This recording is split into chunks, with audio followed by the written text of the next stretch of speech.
Assalamualaikum warahmatullahi wabarakatuh.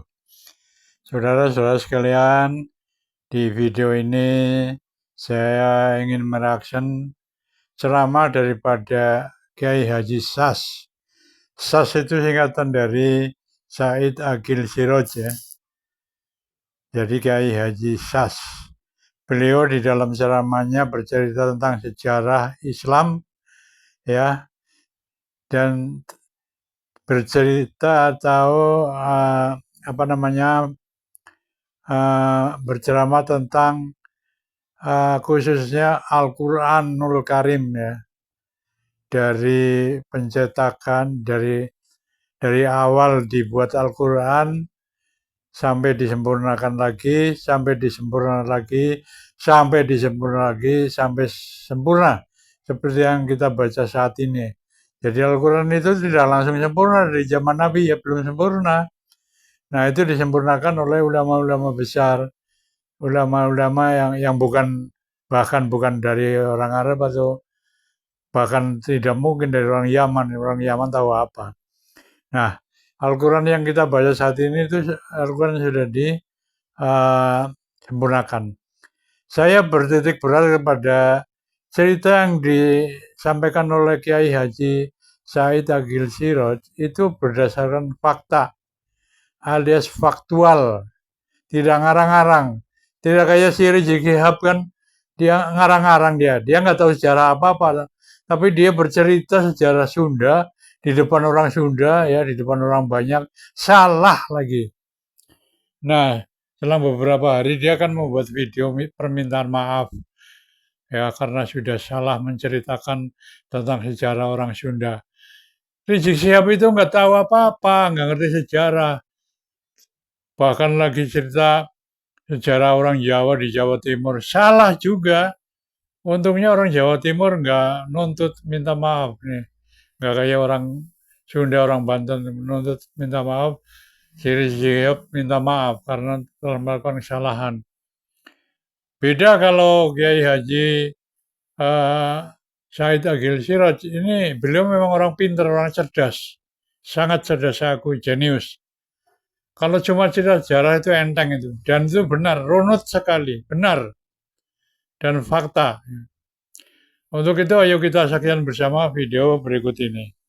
Jangan takut, ada saya. Barang siapa yang ingin istrinya janda, barang siapa yang ingin anaknya jadi yatim, lawan saya. Syekh Syarif Hidayatullah atau Sunan Gunung Jati.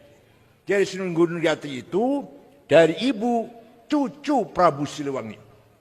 Kalau dari ayah Minas Sadah, turunan Nabi dari Al-Hasni, dari Musa Al-Kadzim, bukan dari Yaman, bukan. Jangan takut, ada saya. Barang siapa yang ingin istrinya janda, barang siapa yang ingin anaknya jadi yatim, lawan saya. Nah ini di sini juga harus ada yang begitu. Ada yang begitu? Ada enggak? Ayo Ustaz Hadi terus pondok. Jangan takut, ada saya. Ada enggak itu? Ada tidak? Kelihatan penakut-penakut, Masya Allah.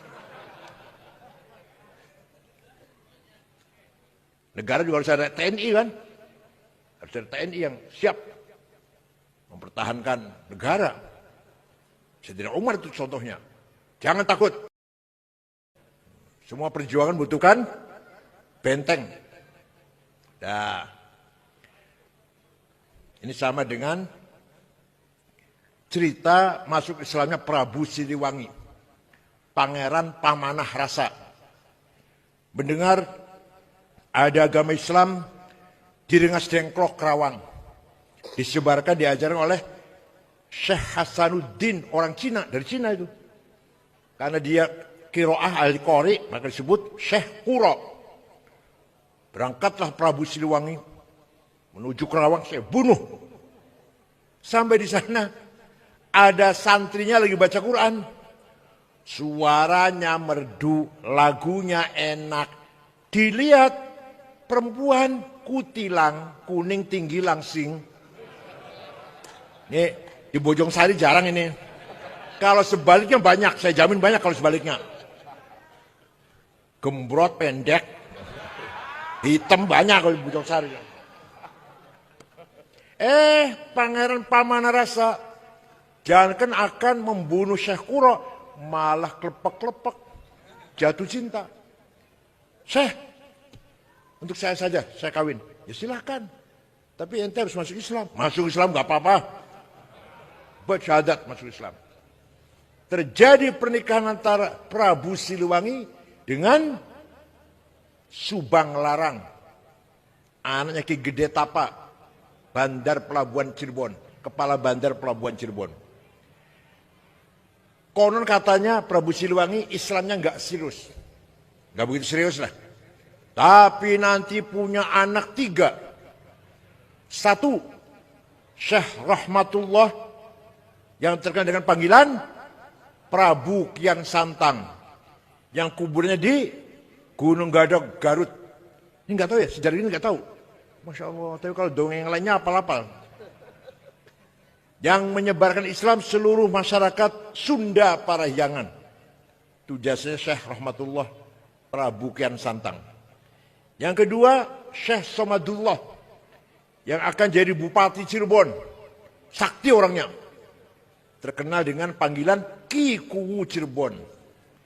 Yang ketiga perempuan, namanya Walang Sungsang, cantik, atau Syarifah Mudaim. Dinikah oleh Sayyid yang datang dari Pakistan, kalau dulu India ya, Pakistan lah. Nanti punya anak, Syekh Syarif Hidayatullah atau Sunan Gunung Jati. Jadi Sunan Gunung Jati itu dari ibu cucu Prabu Siliwangi. Kalau dari ayah Minas Sadah, turunan Nabi dari Al-Hasni, dari Musa Al-Kadzim, bukan dari Yaman, bukan. Dari Samarkand, dari Samarkand.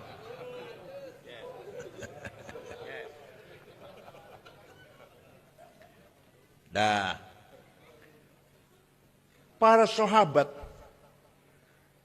semua hafal Quran. Semua hafal Quran. Bahkan mereka mengandalkan hafalan.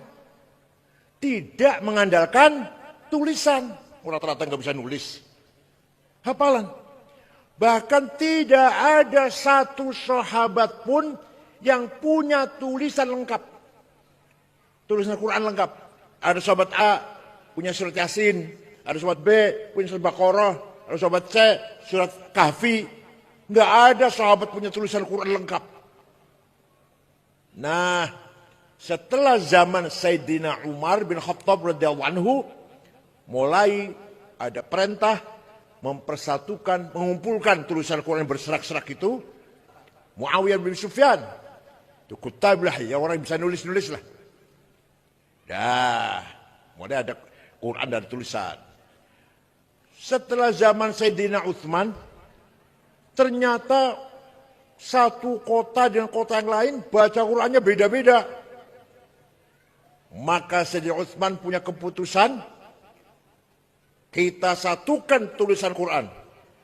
Sudah tulis satu resmi, yang lain bakar. Supaya tidak menimbulkan perpecahan dalam baca Quran. Maka terkenal dengan nama Mushaf Utsmani yang sekarang sampai sekarang itu. Apa namanya? Mushaf Utsmani. Sampai sekarang. Yang lainnya bakar. Itu jasanya Sayyidina Utsman bin Affan. Kalau Bapak ingin tahu fotokopi Quran zaman Sayyidina Utsman, saya punya di rumah. Gak bisa baca, saya gak bisa baca. Titik saja gak ada. Ba, ta, ta, nun, ya sama. Jim, ha, kho sama. Dal, dal sama. Ro, zai sama. Dan seterusnya, gak ada titik lah. Setelah, kenapa? Karena sahabat mengandalkan hafalan, walaupun nggak ada titik bisa hafalan. Nah, setelah Islam menyebar luas, umat Islam membutuhkan titik membedakan satu huruf dengan yang lain. Maka ada seorang ulama dari Persia, bukan dari Arab. Betul. Namanya Imam Abul Aswad Ad-Du'ali. Siapa? Tahun 62 Hijriah. Punya ide wad'un nuqat 'alal huruf. Bikin titik. Batik satu di bawah, tadi dua di atas, tadi tiga di atas, jim di tengah, hak non titik, kho di atas. Siapa yang bikin? Alah, lupa udah. Biasa namanya Solikin. Jumadi, Toto. Saya nggak akan ulang saya biar yang nggak apa ya sudah. Sudah ada titik, mulai orang Islam mulai jelas baca tulisan Quran.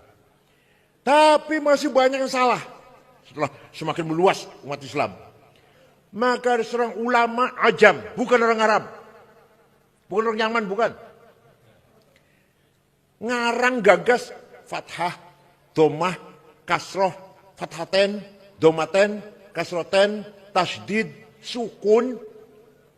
Imam Khalil bin Ahmad Al-Farahidi. Dari kota Farhad, Afghanistan. Kalau sekarang Afghanistan. Baru terang baca. Ada titik, ada harokat. Tapi masih banyak yang salah baca Quran. Orang Purwokerto, ada nggak? Ada nggak? Orang Banyumas, ada nggak? Banjarnegara, Purbalingga. Sampai sekarang, alhamdulillah ngalamin Ahlussunnah wal Jamaah, Kiai Sangit ngakil.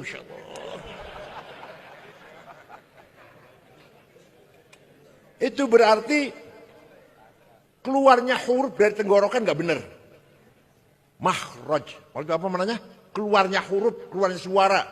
Menyuarakan huruf dari tenggorokan nggak benar. Maka ada imam besar dari Ajam, bukan dari Arab.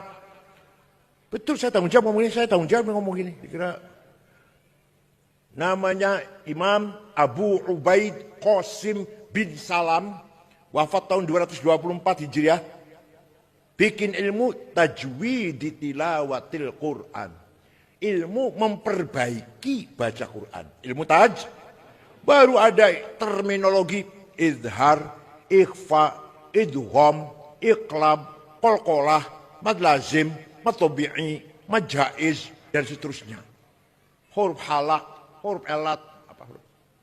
Ya Allah, yang bikin itu namanya Imam Abu Ubaid Qasim bin Salam. Paham tidak?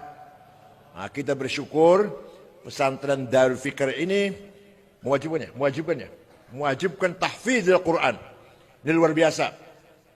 Insya Allah yang mendukung persalinan ini yakin min ahli jannah. Yakin. Semampunya. Because istita'ah. Yang bisa harta-harta, yang bisa pikiran-pikiran, yang bisa tenaga-tenaga. Ayo kita dukung pesantren tahfidz Quran. Luar biasa. Pun. Jadi Al-Quran seperti sekarang yang kita baca ini dijaga oleh huffadzil Quran.